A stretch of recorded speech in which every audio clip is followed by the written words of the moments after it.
ترمذی میں اور معارف الحدیث کے اندر ایک حدیث نقل ہے حضرت معاویہ رضی اللہ تعالی عنہ کی.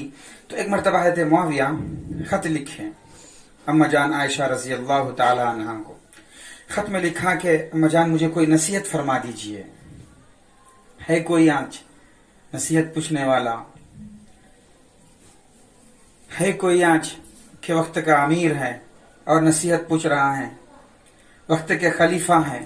ملک شام، پورا ملک شام، پورا علاقہ معاویہ کے زیر نگرانی میں. اما جان کو خط لکھ رہے ہیں کہ میرے لیے کوئی نصیحت لکھیں. ہائے ہائے، ہے کوئی آج اگر کوئی نصیحت کی بات کہیں تو ختم. تو معاویہ خط لکھے حضرت عائشہ رضی اللہ تعالی عنہ کو کوئی مختصر نصیحت میرے لیے جو میرے اوپر فٹ ہو جائے.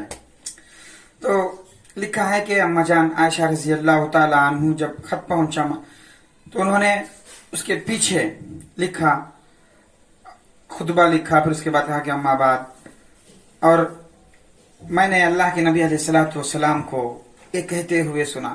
دیکھیے یہاں پر ایک بات غور ہے کہ حضرت عائشہ جب کہتی ہے تو اپنی بات نہیں کہی. اما جان جب بات نصیحت کہنا چاہتی ہے تو اپنی بات نہیں کہ بلکہ حدیث کو لکھ دیا کہ کہا کہ میں نے رسول اللہ صلی اللہ علیہ وسلم کو یہ بات کہتے ہوئے سنا.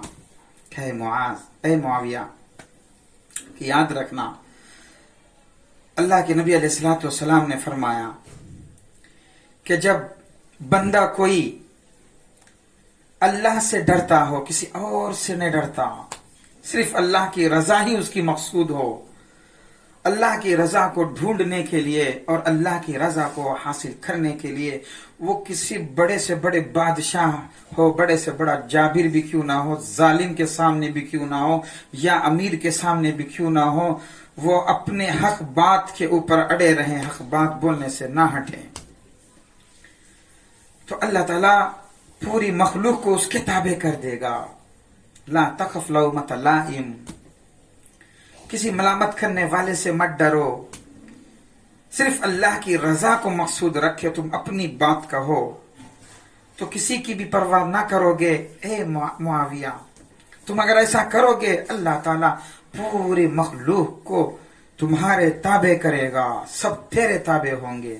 اگر اس کے برخلاف کیا، اگر لوگوں سے ڈرا، اللہ کے ڈر کو ایک طرف رکھا، لوگوں کو راضی کرنے کے لیے کچھ کہا، اللہ کی رضامندی کو پسے پشت ڈال دیا، لوگوں کو خوش کرنے کے لیے مالداروں کی چاپلوسی کیا، مالداروں کے سامنے واویلا کیا اور ناٹنکیاں کیا، اور مالداروں کو راضی کرنے کے لیے اللہ کو ناراض کر دیا، رسول کو ناراض کر دیا، تو سمجھو کہ اللہ تعالیٰ تمہیں ایسے ذلیل کریں گے، ایسے رسوائی کا سامنا تمہیں کرنا پڑے گا کہ تم ہمیشہ ہمیشہ ذلیل و خوار ہو جاؤ گے. اس بات کو یاد رکھنا. یہ مختصر نصیحت رہی اما جان عائشہ رضی اللہ تعالیٰ عنہ کی حضرت معاویہ کے لیے. اس حدیث کو خط میں لکھ کر بھیج دیا.